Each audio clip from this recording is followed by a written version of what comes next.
I want to talk about some cat-on-cat violence, okay? The battle for the scratching post, as it were. Love Here it. it is, Arizona and Kansas State. Gentlemen, how do you see this game going down on Friday night? Well, I've been watching the Arizona and Northern Arizona game.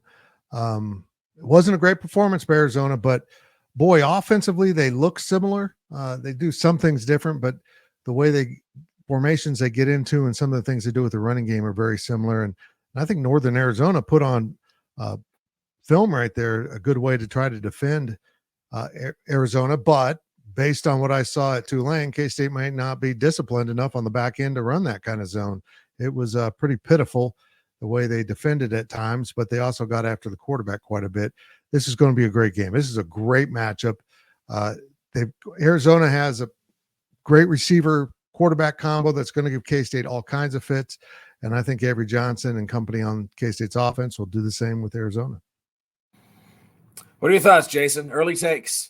Yeah, I think it's a matchup between two very similar teams. I think both fan bases and people that have watched the teams or generally watch the teams would say that neither team has played up to their capabilities yet. With Arizona, it's their offense was really good the first game, defense was bad, and then the second game they switched it. And it's crazy to say, but NAU, like Tim said, had a great game plan. They bracketed T-Mac, they would show blitz and then back off the blitz. Different, confusing formations that Arizona had not seen on film yet. And it could just wind up coming down to the quarterback play. I mean, Noah Fafita on Arizona, Avery Johnson on Kansas State. Both teams have plenty of weapons. To mention discipline, Arizona struggled with discipline already in the first two games, way too many penalties. And so it just feels like one of those games that the team that makes less mistakes is going to win. And it's just a matter of which team can finally do that the third game into the year. Yeah, I think you're absolutely right about that. And if I am in a make few mistakes contest and my opponent is Kansas State at home, brother, I'm in trouble, right? I'm kind of giving the purple Wildcats the edge, I think, here this week. Before we get into picks for this game, if you had to assign a rivalry trophy to this game, because I mean, let's be real, this game needs a rivalry trophy eventually. What would you make this game's trophy? I'm all in on the scratching post. Yeah, I love that. Like a golden little scratching post or something. That'd be nice.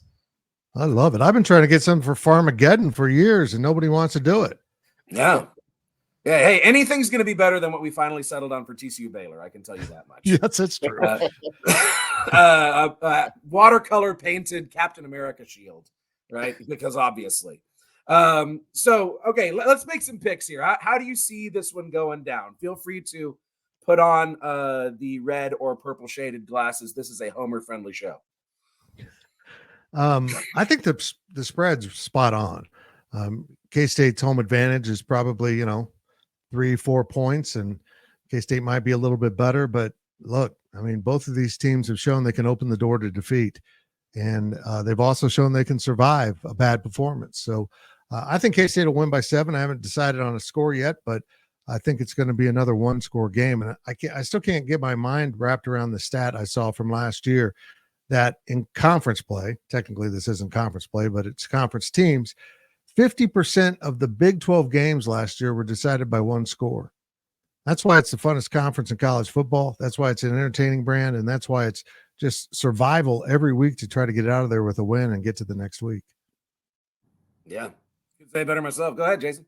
Historically speaking, Arizona does not win these games. I mean, even when they've had some really good football teams, they'll go on the road against a ranked opponent, even when they're ranked, and they don't do well. The environment to me is a game changer, obviously, and in Arizona in practice is trying to mimic the environment as much as possible, but you can't really do that. Dino Babers, the offensive coordinator, today said it's one of the loudest environments that he's coached in, and when that place gets going, it really gets going. And just, to me, until I see Arizona play a complete game, it's hard to pick them to win on the road, because I think that's what you need to win on the road against a good team. You need to be able to put it all together. So I agree. I think the spread is about right. I think Arizona loses by a touchdown or so, and it's probably close for the most part, but it comes down to mistakes. I don't trust Arizona to go on the road right now and make as little mistakes as they need in order to win the game. Yeah, we're all in agreement then. Yes, I mean, with Chris Kleiman at home, at night, Kansas State historically is very, very disciplined team, one of the most disciplined teams in the Big 12 historically. And I am much more willing to forgive an escape against Tulane on the road than I am an escape against Northern Arizona at home, right? That's what it comes down to for me. So there we go. Hey, and you know what? We may end up all being wrong. So that's the beauty of this whole thing. Let's keep it in the state of Kansas here. Our other Friday night game, and one I am also watching with great interest, UNLV, already with one Big 12 victory under their belt, travels to Kansas to face the Jayhawks. Kansas is a 7-point favorite against the Runnin' Rebels. Gentlemen, are you worried about Kansas in this game, or do you think they take it? I think UNLV's better team than Illinois. Now, this game is not on the home field of the other team. It's on no one's home field. It's on a soccer field in Kansas City, but there will be 20,000 KU fans there. So it's a little venue, but it's going to be loud. And hopefully for the Big 12, KU can get this done, because having them at 1-2, a team that we all expected to be pretty good, won't be a very good look for the conference. But I think UNLV is doing a good job of bolstering my push to add the Rebels to the Big 12 for the only reason that I get to go Las Vegas. I don't really care about their athletic program. I care about me going to Las Vegas. Fair enough. Jason, what do you think? Yeah, I mean, I think this would probably have more upset potential if Kansas had beaten Illinois. I just think that Kansas losing that game was kind of a wake-up call a little bit. It's going to be a fun game. I don't know what like the over-under is for that, but they're going to score a lot of points. UNLV's offense is really dynamic. I just think, UNLV having to go to Kansas coming off a loss, they'll be focused and they should be able to control this game. They're the better team, but it could get a little crazy on a Friday night. Yeah, well, the bowl game matchup was pointsy, right? Kansas won that one 49-36. I'm trying to look up the over-under right now because I fully expect the same here in this game. Over-under 58 and a half. So actually, I'd probably hammer the over on that. Yeah, that's a little low. Yeah, I'd hammer the over on that one. But yeah, I think you're right, Jason. I think losing to Illinois, that was a shocker to everybody in the Big 12, I think. I did not see that game going the way that it did. So, yeah, hopefully that is a little wake-up call for the Jayhawks. They certainly have potential, at least on the offensive side of the ball. So they could go shot for shot with UNLV.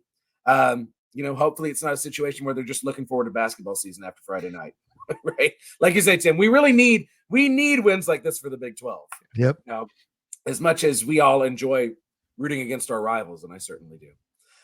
Okay, let's keep on moving. We'll talk about my Frogs next because, it's my show and I want to. TCU hosting UCF on Saturday night, 6:30. It's a blackout in the Carter. This line actually just moved. It opened at a 0.5 point favoring TCU. Now it's 1.5 points. I do think this will be a close game. I think that line is a little bit too narrow personally. But before I start talking with the purple-colored glasses, give me an outsider's opinion. What do y'all think about this one? Jason, I don't know about you, but I don't have a grasp on either team yet. I'm not sure where either one of these teams sits. I think UCF's improved, but after the last 2 seasons with TCU, I need a little bit more information on the Frogs. You're saying that we're too inconsistent for you, Tim? Is that what you're saying? Yes. The Frogs, like frogs, are up and down, and I can't quite figure out if they're going to be a good football team this year or not. And I'm same with UCF. So this one will go a long ways to sorting it out, but I have a feeling the stands won't be the only thing blacked out in Fort Worth on Saturday. This is going to be a fun game. I'm pumped for this one. I lean towards TCU being at home and all that. I like UCF a lot. UCF, I think it's not crazy. I think most people pick UCF to be their kind of surprise team in the conference. They're super talented on offense. Jefferson is solid, maybe not off to as good of a start as I thought he would be, but this is going to be really fun. I actually like the way that TCU's played in their first couple games. But again, it feels like another, evenly matched Big 12 matchup. Yeah. I mean, I will say I feel much better about this one being at home. If this one was in the bounce house in Orlando, then I'm a lot more concerned, right? Going down there. But I've been really pleased with TCU's defense through these first two games. I mean, Andy Avalos, to me, it has been night and day. He brings pressure off the edge, and that has made all the difference in the world. The defense has been a lot more aggressive and active. I really like our skill positions on offense, and I'm a big Josh Hoover believer. We're Josh Hoover believers on this show. It's the offensive line that has given me some concern. Specifically against Long Island, we were not running the ball as effectively as I would have liked to see us do against an FCS team. So, this week's where the rubber meets the road, right? Are we going to be able to run the ball effectively, or are we going to be one-dimensional, and then that could be problematic? Okay, James, what are you thinking, James? James says 34-33 TCU. A win is a win. I would certainly accept that. Do y'all have a score prediction on either of y'all? I think, Go ahead. yeah, it's going to be high. I'd probably go TCU. I don't know. Let's go 31-28. I think they come out with it. But like you said, like if it was at the bounce house, I'd probably pick UCF. Yeah, I would as well. I might even go. I kind of like James's pick. I mean, I think it's going to be a lot of points in a very narrow game. Love for Tim in the chat here. Getting some real journalism lessons having these two guys fits the legend. Yeah, there we go. Only the best guests here on the Biggest 12. Come on, people. Y'all ought to know by now. Okay, let's talk. I mean, so many fun games this week, y'all. The Backyard Brawl is this week. This is like out-of-conference rivalry week. West Virginia at Pitt, 2:30 on Saturday. West Virginia is favored in this game. Pittsburgh with a 1-point victory over Cincinnati last week. I'm picking the Mountaineers in this one. I think that they are better than that Penn State score showed. It wasn't all that different than last year's Penn State. How do y'all see this one going down? West Virginia better pull their you-know-what together. I mean, it's they just haven't looked like the team I thought they would be. And I have no idea how Pitt came back against Cincinnati, but Pitt stinks. Sorry, Cincinnati, you're that stinks too, is the rumor. Yeah, one less point didn't stink. I think West Virginia does win this. I think West Virginia is going to be a good team. They just got to gather themselves apparently at the start of the season. But I love this rivalry. It's the only reason why Pitt should ever be in the Big 12, because I don't want them in the Big 12. But these schools hate each other, only outdone by BYU and Utah. These schools despise each other, and I love it. Yeah, it's I think West Virginia is better than they've shown, and I watched that Pitt Cincinnati game, unfortunately, and it was. I mean, Cincinnati was killing them. I still don't know how that game wound up being like it was. And so I watched Pitt and not impressed at all, and I don't think there's any shame, even though it wasn't close, in West Virginia losing to a team like Penn State. I don't think that tells us a ton about West Virginia. I think West Virginia is better than Pitt, and they go in there and win that game. Agreed. You think they cover the spread? Yeah, I think they win by a touchdown. Yeah, I can see that as well. James picking a big win here, 38-17 West Virginia. That'd be a shocker. Dishfish, though, on the opposite end of the spectrum, likes Pitt at home. West Virginia's still trying to find themselves. Yeah, I mean, to a certain extent. I mean, they took care of business against Albany. You like to see that, at least. I like Pitt by a touchdown in this game. It's just this isn't one that you ever want to lose if you're West Virginia, but certainly after the way you've started this season. I mean, this is a kind of a prove it game, I feel like. And I like their ability to go out there and prove it. Colorado, right? The team that we all love to hate and that we maybe begrudgingly root for out of conference, or maybe we don't. They're playing Colorado State this week. 7-point favorites on the road, a team that they should have lost to last year, a team that also injured Travis Hunter, possibly intentionally last year. We know Colorado's not very good, judging by their Nebraska showing and their North Dakota State showing. Can they get their first win here, gentlemen? I think they beat Colorado. I know I'm judging it against Texas, so it's hard to do that. But I mean, Colorado State looked really bad. I do think there's a way they could make this game close, but I think Shador probably bounces back. They're banged up though, Colorado. This is a must-win game for Colorado. Like, I think if they somehow lose this game at Colorado State, the wheels come off. on the field, off the field, all of that, and their season's done before it even starts. So I think they realize that and come up with the win, but it's probably not going to be as easy of a game as it should be. Oh no. No, it won't be. I mean, this is everything to Colorado State. If Colorado doesn't lock in, it could be some problems, but I would think Colorado's talent will just shine through in this one. But boy, they've looked crappy, and I mean really crappy. So I don't know if that thing's just going to fly apart at some point, and you'll see players quitting, and it's an absolute circus. I love how Coach Prime bragged about the ratings of his game in which his team got their asses handed to them, thinking that's like a big pose. Like, look at our ratings. Yeah, everyone loves the circus, particularly when the elephant craps in the ring, and that's what you're the elephant. You're just crapping everywhere. It's just fun to watch, man. It's a great meltdown. I love having wordsmiths on the show. Yes.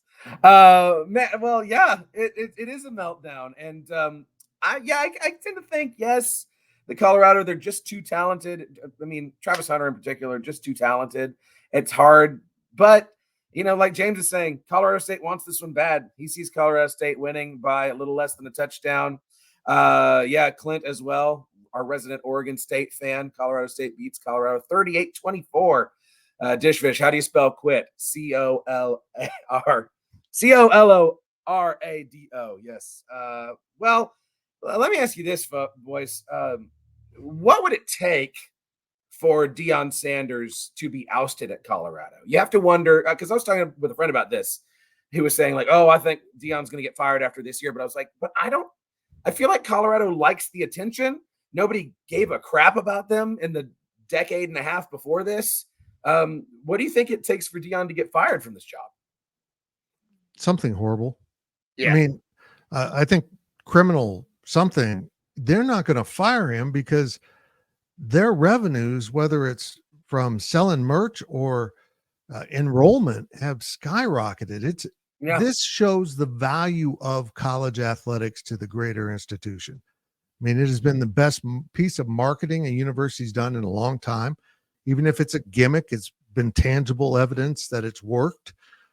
I don't think he'll be back next year, but I think he's going to say, my health won't allow me to go on because the Suns won't be there anymore. And I think he'll back away and they'll come to some kind of settlement and he'll laugh all his way to the bank. But Colorado will have benefited from it. But whoever has to pick up the pieces post Deion is, oh my goodness, what a mess that will be.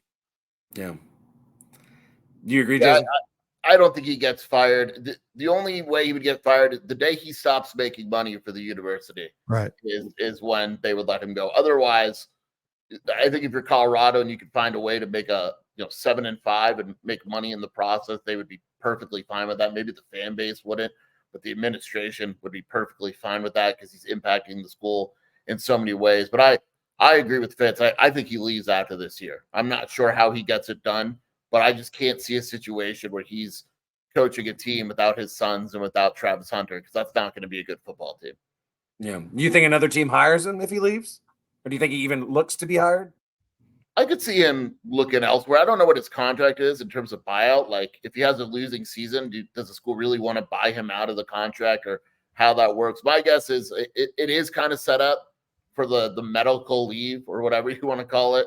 But I think he finds a way not to coach Colorado next year. I agree. I think he's going to be too toxic for most university presidents or chancellors to touch.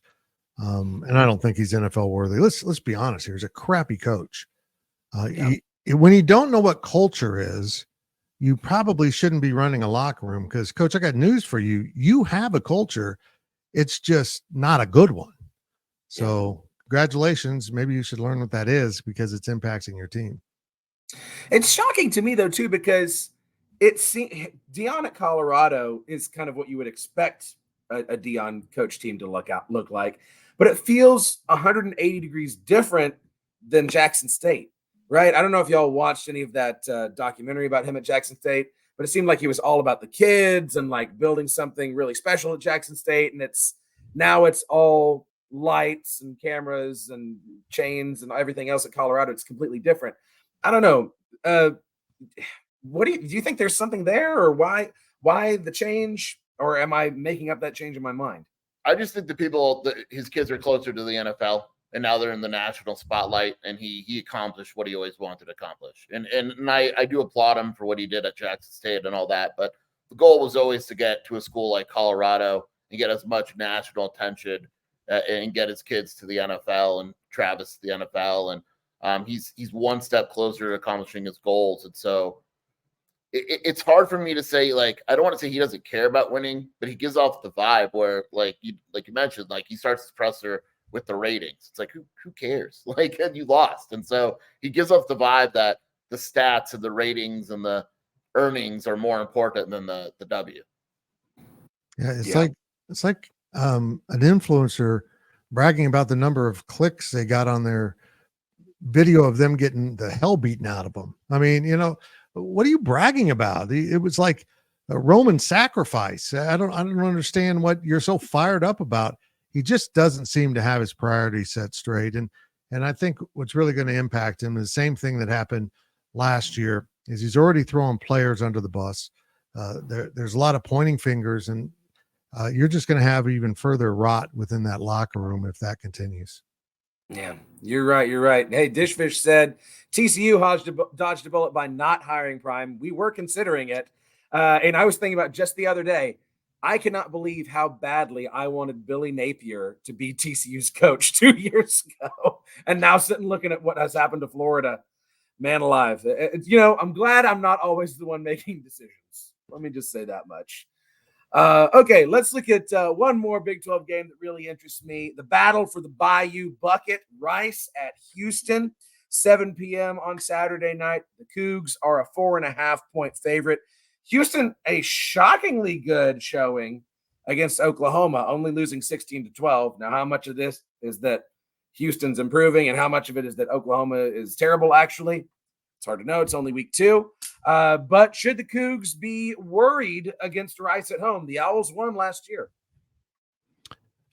I don't have a grasp on Houston. They were so bad, and then they were pretty good. Look, I'm a big Willie Fritz believer, and I think he's going to get them there. I don't see this as a game they'll lose at home. I just don't. I don't see how he'll lose this game at home, but you just never know. And I didn't know it was the battle for the Bayou Bucket. Yeah, Bayou Bucket. Shrimp and rice in that bucket? I don't know. Well, Houston is on Buffalo Bayou, so okay. I don't know why it's a bucket. Probably has something to do with the Houston flood, honestly, if I had to guess. But yeah, they play for a big bucket. Jason, what do you think? That's fitting. I think Houston wins this game, and it's probably their last win of the year because their schedule is pretty tough. They should win this game. Rice isn't a bad team. Houston is another one of those teams. I mean, they couldn't have looked worse in week 1. Just really bad. And then Oklahoma, you're like, oh, okay, maybe they're actually not that bad. So I do think they come out with the win. I think they cover in the game, but you look at their schedule, I'm not sure they'll win another game this year. Oh, yeah. Okay. I just got it pulled up for us here. I'll put it on the screen. It is, you're not lying, Jason. It is a tough schedule. I could see a world where Cincinnati or Baylor, maybe, but yeah, because they're not going to beat BYU and Provo. That's for darn sure. Not easy. Not an easy schedule at all. Do y'all think that they cover the spread? Barely. Yeah. I think they cover, but it's going to be close. Yeah. James doesn't think so. 28-24 Cougs. So Rice covers in that case. I think you're right. I think Houston wins. Rice is a scrappy team. We all remember the immortal words of JFK. Why does Rice play Texas? Because it is hard, right? But yes, I think that the Cougs will win. And there we go. So I didn't plan for this, but I do want to talk about, we mentioned Arizona State, Texas State. I want to get y'all's take on that because I am so deeply interested in that game. I'll make a quick banner for us so we can talk about it. Arizona State going on the road on a Thursday night to Texas State, who is fresh off a blowout win over UT San Antonio. Arizona State is a 1.5-point favorite. Do y'all like the Sun Devils in this game? Do you like the Sun Devils to maybe compete for the top half of the conference this year? What do we think about these guys? This is the Go ahead, definition Jason. of a trap game, right? Like, this is what a trap game looks like. You beat an SEC team, you're probably feeling yourself a little bit. Then you have a Thursday night game on the road in San Marcos, Texas, where they are going to be lit for this game. I mean, this is one of their biggest home games ever. Like, these are the games you're not really supposed to schedule. I actually think if ASU wins this game, it's their most impressive win of the year, even more so than Mississippi State. I'd agree. I think Mississippi State stinks, but whoever made this schedule, goodness, I mean, their non-conference schedule has been a trap after a tough matchup. I mean, they caught Mississippi State in the down cycle, so that's great, but they're catching Texas State in an up cycle. This is a really good football team. So this will be a great measurement. I agree 100% with Jason. This is their toughest matchup so far. This non-conference schedule is the real deal for ASU. If they get out of this, they're in pretty good shape going into the Big 12. Yeah. And I have a hard time picking them, man. I think I like Texas State at home in this one. They're going to be very fired up for it. But I do think Arizona State, I think they could surprise a lot of us in conference play. I need to pull up their schedule again to remind myself who all they're playing. I mean, do you think Arizona State makes a bowl this year? Looks like it. Yeah, I think they have Texas Tech and Kansas up next after these two. I think if they win this game, they make a bowl, and if they lose it, it's gonna be tough with how that schedule is. Yeah, at Tech, which it's gonna be tough to play Tech in Lubbock, but I think Arizona State can win that game. So there's 3 for sure. Oh my goodness! We could see Cincinnati, maybe UCF at home, maybe BYU at home. Yeah, so there's a very realistic path. They have Arizona, Kansas State, Oklahoma State, Utah, and Kansas. Yeah. That's why I think they have to win this game to make a bowl. Otherwise, I mean, you're talking 4 wins, 5 wins out of that next bunch of games. That's tough. Yeah. Oh, and I mean, golly, going to Oklahoma State and Kansas State, I think Oklahoma State's the toughest place to play in the league. I mean, that stadium is just so deeply uncomfortable to be on that sideline. They certainly did not do the Devils any favors. I'll tell you one thing, though. Texas State, G.J. Kinney is a dang good coach. He's going to have himself another job next year, and it might be in Lubbock, honestly. It might be. That's an interesting point. This game I'm calling that right now because I think, especially if Tech doesn't make a bowl again, we may be looking at the Joey McGuire era, despite all of its hype and pomp and circumstance, maybe ending a little premature here.